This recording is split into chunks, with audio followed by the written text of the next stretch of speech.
সবাইকে আন্তরিক শুভেচ্ছা ও স্বাগত জানাই। আশা করছি আপনারা ভালো আছেন, সুস্থ আছেন এবং আজকের এই পর্বেও আপনারা আমার সঙ্গে আছেন। আজকে আমি একটি শব্দের সঠিক উচ্চারণ নিয়ে আপনাদের সঙ্গে কথা বলবো। আশা করব বিষয়টি আপনাদের ভালো লাগবে এবং এটি অনেকেরই উপকারে আসবে। তো সেই শব্দটি হচ্ছে অঙ্গীকারবদ্ধ। এই শব্দটিকে অনেকেই অঙ্গীকারাবদ্ধ হিসেবে উচ্চারণ করেন, যা সঠিক নয়, শুদ্ধ নয়, এটি করা চলবে না। এর একটি উচ্চারণ, আর সেটি হচ্ছে অঙ্গীকারবদ্ধ।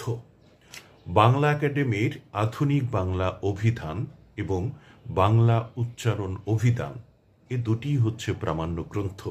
এ দুটির কোনোটিতেই অঙ্গীকারাবদ্ধ শব্দটি পাওয়া যায়নি। কাজে এই ভুল প্রয়োগটি আমরা করব না। আমরা প্রমিত এবং শুদ্ধ উচ্চারণে বলবো অঙ্গীকারবদ্ধ। অঙ্গীকারবদ্ধ শব্দের অর্থ হচ্ছে অঙ্গীকার বা প্রতিশ্রুতি দ্বারা আবদ্ধ, এটাকে বলে অঙ্গীকারবদ্ধ। কাজে আমরা এই শব্দটিকে একটি উচ্চারণ করব এবং সেটি হচ্ছে অঙ্গীকারবদ্ধ। সবাইকে ধন্যবাদ সাথে থাকার জন্য। ভালো থাকুন, সুন্দর থাকুন। খোদা হাফেজ।